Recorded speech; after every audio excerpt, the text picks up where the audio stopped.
स्वागत है दोस्तों मन बावरा में आपका। आज की कहानी अक्षय गुप्ता जी की लेकर आई हूँ मैं। कहानी का शीर्षक है पहली रात। कश्मकश भरी रात का इंतज़ार तो हर दूल्हे को होता है, सो अमन को भी था। अमन इस रात के सपने सजा रहा था और अनगिनत ख्वाब आंखों में लिए हुए था। आज कुछ ऐसे वादे करने हैं जिससे मैं संसार का सबसे अच्छा पति बन जाऊं। कुछ शायरी लिख ली, कुछ कविताएं, फिल्मों के 2-4 डायलॉग रट लिए। सुहाग रात तो हर दूल्हे के जीवन की नई शुरुआत होती है। अमन के लिए भी यह रात एक अकल्पनीय रात है। कल तक 4 दोस्त उसे सुहाग रात कैसे मनाए ये टिप्स दे रहे थे। आज वो उसकी पूरी तैयारी में था।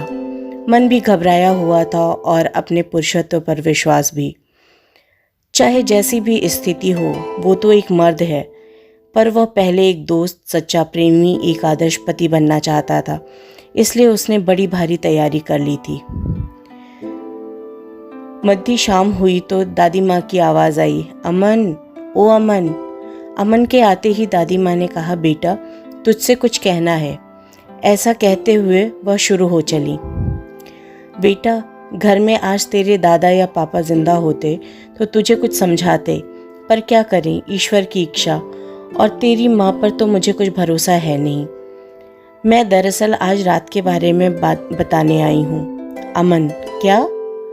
दादी बोली, अरे तू ऐसे मुंह ना बना, तुझे पता तो होगा ही कि आज तेरी सुहागरात है। अमन, दादी, ये क्या कह रही दादी आप? दादी, अरे मुँहे, मैं कोई ऐसी वैसी बात करने नहीं आई हूँ, वो तो तू कई बेहतर जानता होगा।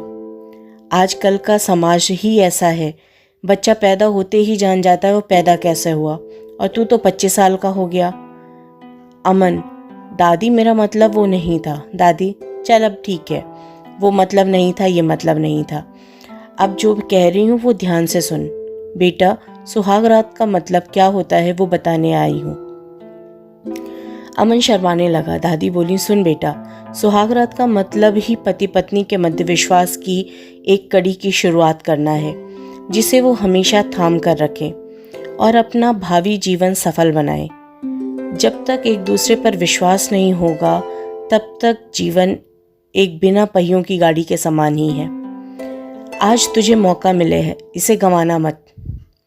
अब तू आज अपनी पत्नी का विश्वास जीतना। मैं चलती हूँ। अमन के कानों में अब विश्वास सब गूंज रहा था। दोस्तों की टिप्स से दादी की सलाह कहीं ज़्यादा अच्छी थी। वो अपने मन में ग्लानि महसूस कर रहा था कि वो सुहाग रात को केवल एक ही गलत मतलब निकालते आया है। अब दादी की सलाह पर खरा उतरना है और अब वक्त भी छूटे जा रहा है। पीछे से एकाएक माँ की आवाज़ आई, बेटा बहू इंतज़ार कर रही होगी, जल्दी जा। कैसा लड़का है, आज भी आलस कर रहा है। ये ले बादाम और अंजीर, इसे खा ले, तुझे ज़्यादा ताकत आएगी, और दूध भी पी लेना, ठीक है ना बेटा? अमन सोच रहा था, दादी सच ही कहती हैं, तेरी माँ भरोसे के लायक ही नहीं। दादी माँ ने सीख दी और माँ। खैर, अमन धीरे धीरे अपने नए गंतव्य की ओर बढ़ रहा था। पत्नी सुप्रिया शांत रूप से एक कोने में खड़ी थी। अमन के आते ही वह पलकें ऊपर कर उसे देखकर हल्की सी मुस्कान देती है। अमन दरवाज़ा लगाता है, बस मन में उलझन है कि क्या बोले। इतने में सुप्रिया बोलती है, आप थक गए होंगे, बैठ जाइए। अमन कहता है, सुप्रिया, शादी से पहले हमने कितनी बातें की हैं आपस में, पर आज कुछ कहने को है ही नहीं। सुप्रिया, हाँ वो तो है, आज कुछ अलग है। फ़ोन पर बात करना और शादी के बाद अकेले एक बंद कमरे में बात करने में बहुत अंतर होता है अमन जी।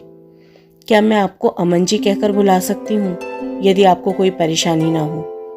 अमन, हाँ क्यों नहीं। अब बात कुछ आगे बढ़ चली थी। अमन कहने लगा, सुप्रिया, आपके लिए प्रेम क्या है? सुप्रिया, अमन जी, मैं तो प्रेम को अभी समझ रही हूँ, इसलिए ज़्यादा कुछ नहीं कह सकती। अमन को इस जवाब की उम्मीद नहीं थी और वो मन ही मन सोचने लगा, यार गलत प्रश्न पूछ लिया। अब धीरे धीरे अमन सुप्रिया के पास बैठ गया। अमन अभी भी हिचकिचाहट में था। अमन अभी भी ये सोच रहा था कि सुप्रिया का विश्वास कैसे जीत जाए। अमन ने फिर एक पहल की। उसने सुप्रिया को कहा, सुप्रिया, मैं तुम पर विश्वास करता हूँ और हमेशा करूँगा। तुम्हें मैं हमेशा खुश रखूँगा।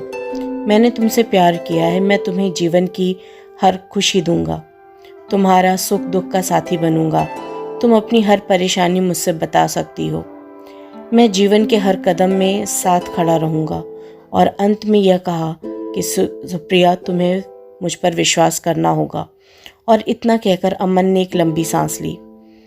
अमन ये सब बातें बोलकर बड़ी खुशी महसूस कर रहा था और एक राहत भी कि सुप्रिया समझ गई होगी कि अमन एक अच्छा पति है और जीवन भर उसे खुश रखेगा।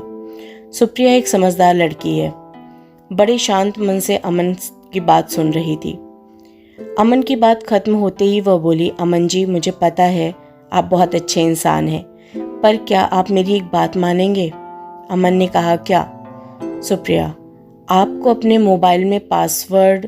सुप्रिया इतना कह ही रही थी कि अमन बीच में ही बोल पड़ा कि सुप्रिया, मैं अपने मोबाइल में कभी भी पासवर्ड नहीं लगाऊंगा और आप भी मत लगाना।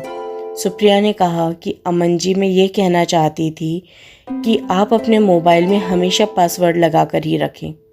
अमन सकुचाते हुए बोला, इसका मतलब हम दोनों अपने मोबाइल में पासवर्ड लगा कर रखेंगे? अमन मन ही मन सोच रहा था कि सुप्रिया ने ऐसा क्यों कहा। सुप्रिया को अपने मोबाइल में कुछ छुपाना होगा, तभी तो उसने यह बात कही शायद। उसका कोई। फिर अमन बोला, ऐसा क्यों? सुप्रिया अमन के चेहरे के भाव पढ़ रही थी। उसने अमन से कहा, अमन जी, विश्वास करना होगा आपको भी मुझ पर। मोबाइल में पासवर्ड रहने का एक मतलब यह भी होता है कि हमें अपने साथी पर पूरा भरोसा है कि वह कुछ गलत नहीं करेगा।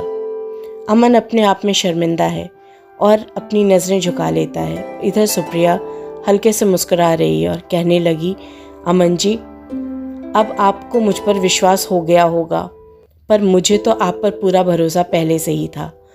और यदि आपके पास दादी हैं तो मेरे पास भी नानी है। अमन और सुप्रिया अब ज़ोर से हंस देते हैं और इसी तरह एक चुंबन के साथ अमन और सुप्रिया के नए जीवन की शुरुआत अर्धरात्रि में हो चुकी है। तो दोस्तों, कैसी लगी ये कहानी? बहुत अच्छी लगी मुझे। ये एक अच्छा उदाहरण है हमारे आज के समाज के लिए, जो कि मन की भावनाओं पर जुड़ने से ज़्यादा शारीरिक रूप से जुड़ना जरूरी समझते हैं। लेकिन अगर आप मन से किसी से जुड़ते हैं तो वो बंधन आपका जीवन पर्यंत रहने वाला है और हमेशा रहने वाला है। तो सहमत है मेरी बात से? तो ज़रूर बताइएगा कमेंट सेक्शन में आकर। मिलती हूँ आप लोगों के साथ नई कहानी के साथ। तब तक के लिए ध्यान रखें अपना। चलती हूँ मैं। नमस्कार।